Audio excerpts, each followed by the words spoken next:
Na Mata Atlântica, a floresta de encosta é um ambiente sombreado, onde a umidade é um fator sempre presente. Este ambiente úmido possibilita a vida de muitos invertebrados sensíveis ao dessecamento.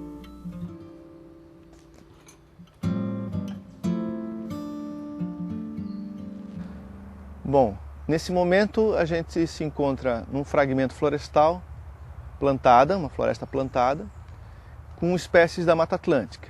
Esse espaço representa bem o que a gente vai encontrar numa floresta e nós estamos procurando aqui os animais que vivem no solo. Especificamente a gente está procurando as planárias. As planárias são animais que vivem nessa região entre o folhiço e o solo, entre essa serrapilheira, que é essa quantidade de folhas que tem no solo.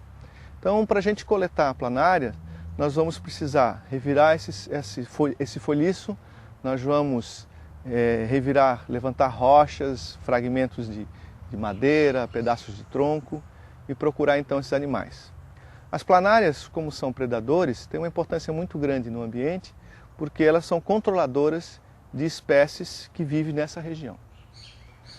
Pouco material a gente precisa para coletar planária. Um pequeno recipiente como um becker ou mesmo um vidro qualquer, uma pinça, são os instrumentos básicos para a gente fazer a coleta desse material. Bom, nessa região da floresta a gente encontra a serrapilheira.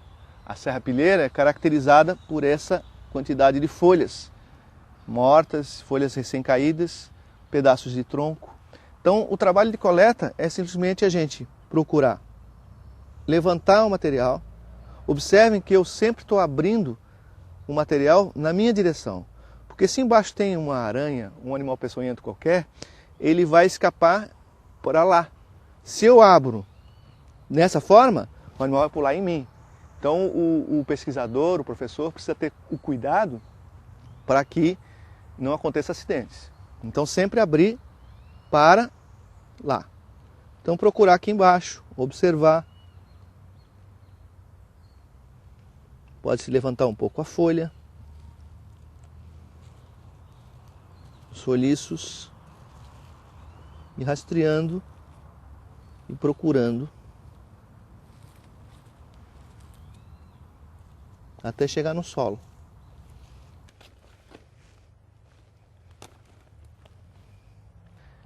O que é importante também é revirar, né? Esses fragmentos de fungo, cascas, para ver se a gente encontra a planária escondida no meio dessas cascas aqui, ó.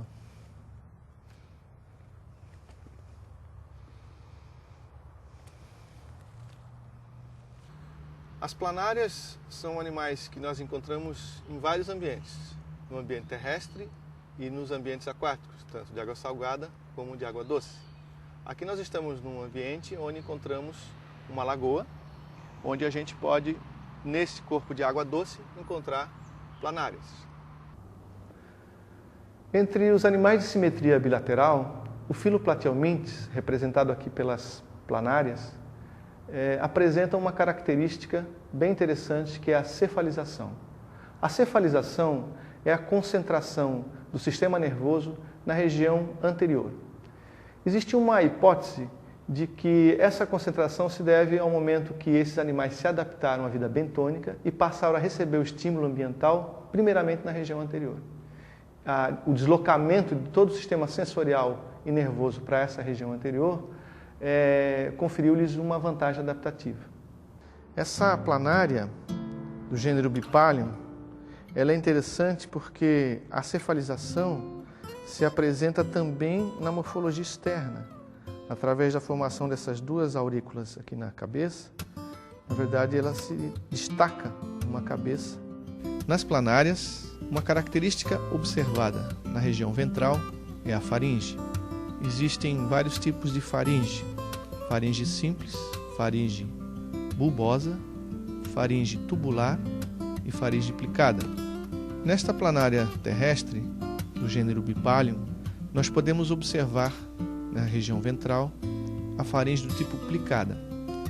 A faringe plicada, por apresentar uma grande quantidade de tecido, quando ela se retrai, ela fica pregueada. Nessa outra planária aqui, do gênero Geoplana, uma planária terrestre, a gente consegue observar os ocelos em grande quantidade na região anterior do corpo. Isso também é uma característica que mostra, de certa forma, a cefalização, que é a concentração de fotorreceptores na região anterior, fazendo parte do sistema sensorial. Aqui nós podemos observar uma planária marinha viva, os seus movimentos lentos. Quando está no substrato, ela tem um movimento de rastejamento, né? Tipicamente uma vida bentônica, mas essas planárias também podem se soltar do substrato e realizar movimentos de natação. Aqui nós podemos observar um monogênia do gênero Capsala, onde na região posterior do corpo se observa um grande órgão de adesão que é o chamado opistoapto. Na região anterior de Capsala, nós podemos observar um proapto, que é um órgão adesivo anterior encontrado em todos os monogênios. Entre os Trematoda, a facíola hepática é uma das espécies mais conhecidas. Podemos observar na borda, tanto lateral quanto posterior, uma região mais escurecida, formada pelos vitelários. Dois órgãos adesivos estão presentes na região anterior do corpo. Nós podemos observar a ventosa oral, que se caracteriza por envolver a boca, e também logo em seguida podemos observar o acetábulo ou ventosa ventral. Da classe Cestoda, um dos vermes mais conhecidos é a Taenia solium, um parasita que em sua vida adulta pode invadir o intestino humano, causando ateníase. Ou o cisticerco pode infectar outros órgãos, como o pulmão, o cérebro, causando uma doença chamada cisticercose. Estas tênias podem alcançar mais de 15 metros de comprimento. Seu estróbilo é formado por proglótides que, quando grávidas, têm o útero repleto de ovos.